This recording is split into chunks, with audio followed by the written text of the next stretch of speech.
Hello everyone, this is me Vinay and you are watching me live on my YouTube channel. आज आपके सामने आने का एक रीज़न था, काफ़ी स्ट्रॉन्ग रीज़न है जो मैं आपके सामने अपनी ये वीडियो अपलोड कर रहा हूँ। जैसे कि आप सब जानते ही हैं कि मैं बड़याल ब्राह्मणा में रहता हूँ और आप भी जो भी लोग ये वीडियो देख रहे हैं, अगर हमारे इस जो आरसपुरा ब्लॉक के हैं या बड़याल ब्राह्मणा के हैं तो ये वीडियो आप सबके लिए बेहद ही इम्पोर्टेंट साबित होने वाली है।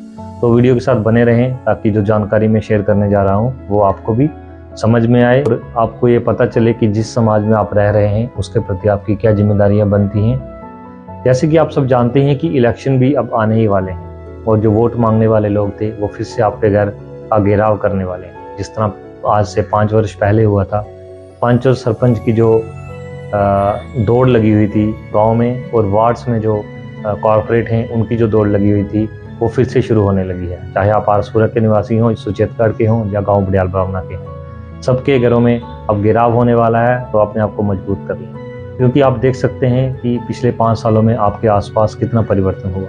जो लोग उस समय आपके घर में आते थे, आपके आगे हाथ जोड़ते थे, उन्होंने कितना काम किया वो सब आपके सामने ही होगा। जैसे कि अब उनका टेन्योर खत्म होने वाला है तो अब तो मुझे नहीं लगता कि जो पहले बन चुके हैं वो फिर से फील्ड में आएंगे, क्योंकि जिस तरह के हालात हमारे यहाँ हैं शायद आपके वहाँ भी इसी तरह के हालात होंगे। तो आज की वीडियो का मेन मुद्दा यही था कि जो जो काम आपके शहर गांव में हुए हैं उनकी ओर एक बार ध्यान करें।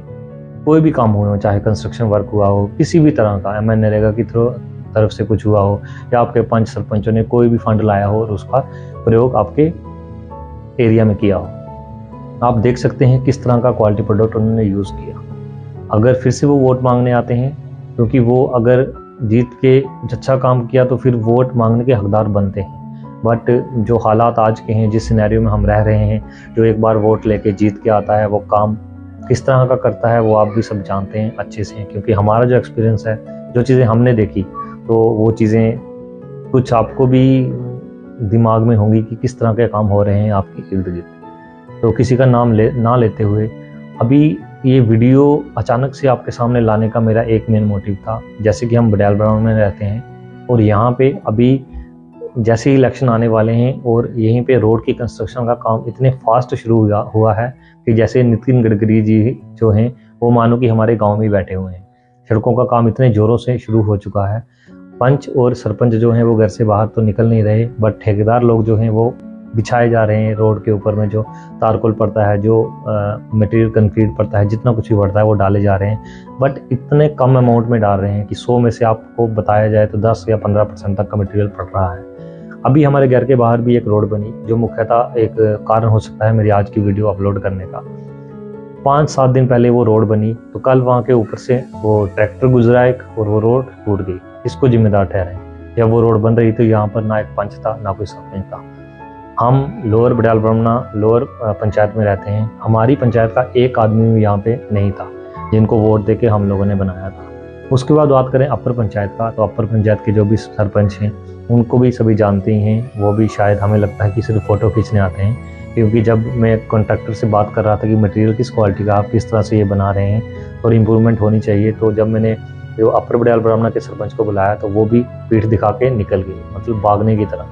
तो वो इवन की कॉन्ट्रैक्टर को लेके आगे की तरफ जा रहे थे। फिर मैंने थोड़े चिल्लाने के बाद वो लोग फिर से आए। तो थोड़ा सा जो मानो कि मेरे घर के सामने जो हो रहा था उसको थोड़ा उन्होंने मजबूती से बनाया। उसके बाद वो चलो अपना काम करते रहे कॉन्ट्रैक्टर, तो वहाँ से निकल जाते हैं। फिर जो मेन वर्कर होते हैं, फील्ड वर्कर, वो काम करते हैं। जब शाम का टाइम आया, मैं फिर से बाहर निकला तो मैंने देखा कि जब उसके ऊपर सील कोट फेंकते हैं, जब लुक पड़ जाती है बजरी और जो लुक का मिश्रण होता है कोल का, वो जब पड़ जाता है उसके बाद जो ऊपर एक लेयर फेंकी जाती है जिसको सैंड की तरह, रेत की तरह होता है, उसको सील कोट कहते हैं। वो ब्लैक कलर का होता है, बिल्कुल पाउडर में कोई मिक्सचर होता है, चारकोल वगैरह उसमें मिक्स होता है। वो ऊपर फेंकते हैं और उसके ऊपर फिर से जो रोलर होता है उसको ऊपर से चलाते हैं ताकि वो अच्छे से प्रेस हो जाए और फिर से रोड टूटे ना। उन्होंने ऊपर वो सील कोट तो फेंक दिया, बट उसके बाद कुछ भी ऊपर मटेरियल यूज़ नहीं किया, ऊपर रोलर बिल्कुल भी नहीं चलाया।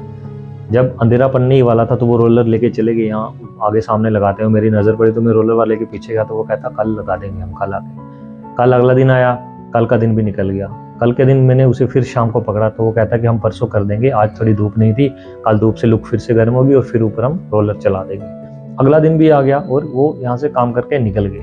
आज मुझे आज ये वीडियो डाल रहा हूँ और आज मैं अभी थोड़ी देर पहले बाहर गया तो मुझे वो कॉन्ट्रैक्टर मिला। मैंने फिर उसका घेराव किया, उससे पकड़ा, उससे पूछा कि आपने ऊपर रोलर तो चलाया नहीं। वो कहने लगा मैं वहीं पे खड़ा था, मैंने रोलर चला दिया।